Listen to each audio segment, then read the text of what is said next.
নমস্কার বন্ধুরা, আজকে চলে এসেছি আর একটি নতুন রেসিপির সাথে। আজকে রেসিপিতে থাকছে আতপ চালের সুস্বাদু খিচুড়ি। ঘরে থাকা উপকরণ আর শীতের সবজি দিয়ে আমি এই আতপ চালের খিচুড়িটা করব। ভিডিওটা প্রথম থেকে শেষ পর্যন্ত দেখার অনুরোধ রইল আপনাদের কাছে। কোনো রকম স্কিপ না করে কিন্তু দেখবেন সকলে। আর প্লিজ ভিডিও শেষে একটা লাইক, কমেন্ট এন্ড সাবস্ক্রাইব করবেন। চলুন আজকে কিভাবে তৈরি করি আপনাদের দেখিয়ে দিই। এখানে কিছু সবজি নিয়েছি আর নিয়েছি বাড়িতে থাকা এক বাটি আতপ চাল আর কিছুটা কম পরিমাণে মুগ ডাল। এখানে আলু, গাজর, বাঁধাকপি আর নিয়েছি লাফা। এক বাটি চাল আতপ আর হাফ বাটি কিছুটা বেশি মুগ ডাল, সোয়াবিন ভিজিয়ে রেখেছি, নিয়েছি মটরশুঁটি, পেঁয়াজ, কাঁচা লঙ্কা আর টমেটো। এই সব উপকরণ দিয়ে আজকে আতপ চালের খিচুড়িটা রেডি করব। গ্যাসের ওভেনটা অন করে একটা কড়াই বসিয়ে দিয়ে মুগ ডালটা প্রথমে আমি গ্যাসের ফ্লেমটা লো করে মুগ ডালটা ভেজে নেব। হালকা করে ভাজবো, খুব বেশি ভাজবো না যাতে পোড়া লেগে না যায়। গ্যাসের ফ্লেমটা একদম লো করে ভাজতে হবে। আর এদিকে একটা হাঁড়িতে বা পাত্রে আমি গরম জল করতে দিয়েছি। জলটা ঢাকা দিয়ে গরম হতে দিলাম। মুগ ডালটা ভাজা হয়ে গেছে, একটা বাটিতে ঢেলে নিয়েছি। এবার ওই বাটিতে আমি জল দিয়ে ভালো করে হাত দিয়ে কষলে ডালটা ধুয়ে নেব, কারণ ডালের মধ্যে অনেক রকম কিন্তু পাউডার জাতীয় জিনিস মেশানো থাকে। জলটা গরম হয়ে গেছে, ওই জলের মধ্যে একটা তেজপাতা দিয়ে দিলাম আর মুগ ডালটা দিয়ে দিলাম সেদ্ধ হতে। মুগ ডালটা ঢাকা দিয়ে কিছুটা সময় দিয়ে মিনিট 10-15 মতো সেদ্ধ করব। আর এইদিকে আমি কড়াই দিয়ে দিয়েছি 2 চামচ মতো সর্ষের তেল। তেলটা গরম হয়ে গেলে আমি হাফ চামচ মতো 5 ফোড়ন দিলাম। 5 ফোড়নটা ভেজে নিয়ে একটা মিডিয়াম সাইজের পেঁয়াজ দিলাম। পেঁয়াজটা একটু হালকা ভেজে নিয়ে আমি যেই সবজিগুলো কেটে রেখেছিলাম সেই সবজিগুলো সব দিয়ে দিলাম। তারপরে আমি গ্যাসের ফ্লেমটা কিন্তু মিডিয়ামে আছে, লো টু মিডিয়ামে আমি এই রেসিপিটা করব। সবজিগুলো ভালো করে কষিয়ে নেব যতক্ষণ না সবজি থেকে জলটা শুকিয়ে যায়। দেখুন নাড়তে নাড়তে কিন্তু আমার সবজি থেকে জল বেরোচ্ছিল। জলটা শুকনো শুকনো হয়ে এলে আমি এখানে 1 চামচ মতো আদা রসুন পেস্ট দিলাম। এই খিচুড়িটা আমি পেঁয়াজ, রসুন, আদা দিয়ে কিন্তু করছি, আপনারা নিরামিষও করতে পারেন। আদা রসুনের কাঁচা ভাবটা চলে গেলে একটা মিডিয়াম সাইজের টমেটো দিলাম। টমেটোটা একটু ভালো করে নেড়ে চেড়ে কষিয়ে নেব দেওয়ার পরে সবজিতে, যাতে টমেটোটা গলে যায়। আর একটা বাটিতে আমি হাফ চামচ জিরে, হাফ চামচ ধনে গুঁড়ো আর পরিমাণ অনুযায়ী হলুদ আর হাফ চামচ মতো কাশ্মীরি রেড চিলি পাউডার নিয়েছি একটু কালারের জন্য। 2 চামচ মতো জল দিয়ে শুকনো মশলাগুলো আমি চামচ দিয়ে মিশিয়ে নিলাম। এবার ওই সবজিতে মশলাটা দিয়ে দিলাম।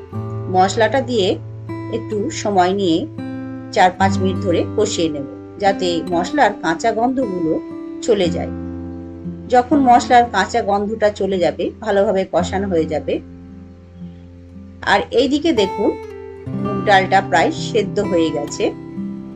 কারণ আগে থেকে সেদ্ধ করলাম, কারণ আতপ চালটা নরম হয়, সেই জন্য মুগ ডালটা একটু সেদ্ধ করে নিতে হবে আগে থেকে। সেই জন্য 15 মিনিট আমি কিন্তু মুগ ডালটা সেদ্ধ করে নিয়েছি।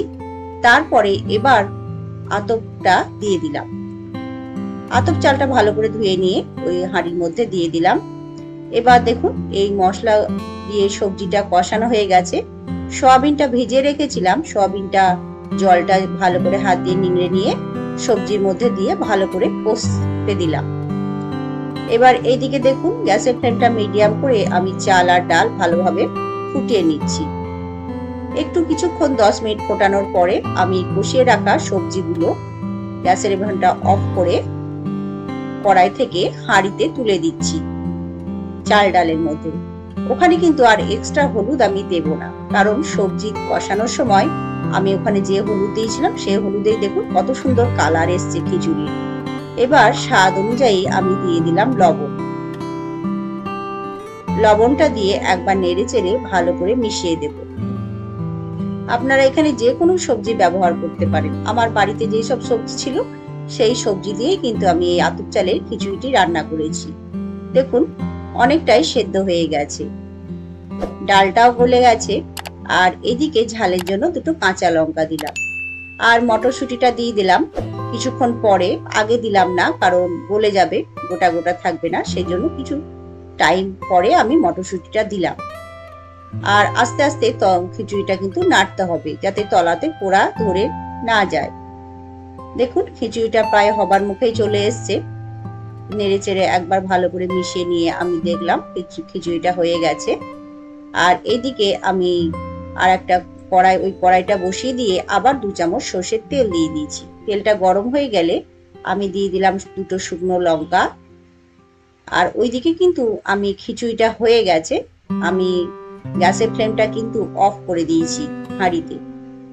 এবার শেষ পর্যায়ে আমি খিচুড়ির একটা স্বাদ আনার জন্য এই মশলাটা কিন্তু রেডি করছি। 1/2 চামচ মতো জিরে দিয়ে দিলাম। শুকনো লঙ্কা আর জিরে ফোড়নটা ভালো করে ভেজে নেব। ফোড়নটা যখন খুব সুন্দর একটা সেন্ট আসবে তখন আমি ওই খিচুড়ির মধ্যে এই ফোড়নটা দিয়ে দেব। এক হাতে ভিডিও করছি আর এক হাতে আমি রান্না করছি, তাই একটু অসুবিধা হচ্ছে ভিডিও করতে, অ্যাডজাস্ট করে নেবেন আপনারা। দেখুন ফোড়নটা কিন্তু ভালোভাবে আমি কড়াই থেকে তুলে এই খিচুড়ি হাঁড়িতে দিয়ে দিলাম।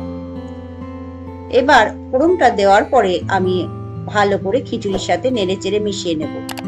খিচুড়ি যদি এরকম ভাবে রান্না করা হয় খুব সুন্দর টেস্ট হয় কিন্তু বন্ধুরা। আমি কিভাবে রান্না করি খিচুড়ি সেটা আপনাদেরকে দেখালাম। আর শেষে দিয়ে দিচ্ছি কিছুটা পরিমাণ ধনেপাতা কুচি।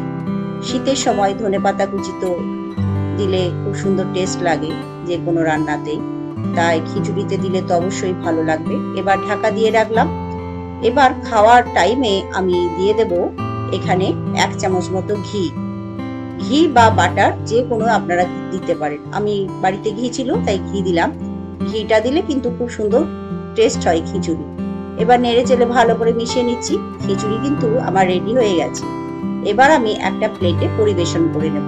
আমি খিচুড়ির থালিটা সাজিয়ে নিচ্ছি। খিচুড়ির সঙ্গে আর কি কি রান্না করেছি আপনাদেরকে দেখিয়ে দেব। হাঁড়ি থেকে গরম গরম আমি প্লেটের মধ্যে খিচুড়ি তুলে নিলাম। দেখুন আতপ চালের খিচুড়ি কিন্তু খুব সুন্দর হয়েছে। প্লেটের মধ্যে দেখুন কালারটা কত সুন্দর এসছে। আর এখানে নিয়ে নিলাম আলু ভাজা, পোস্ত দিয়ে আলু ভেজেছিলাম, আর তার সঙ্গে ছিল শিম ভাজা। আমি খিচুড়ির থালিটা সাজিয়ে নিচ্ছি, গরম গরম প্লেটের মধ্যে পরিবেশন করছি। আর তার সঙ্গে নেব একটি ডিমের অমলেট, আর শেষে নেব পাঁপড় ভাজা। বন্ধুরা আজকে এই খিচুড়ির থালিটা আপনাদের কেমন লাগলো কমেন্ট বক্সে অবশ্যই জানাবেন। ভালো লাগলে লাইক করবেন। ভিডিওটা দেখার জন্য অসংখ্য ধন্যবাদ। নমস্কার।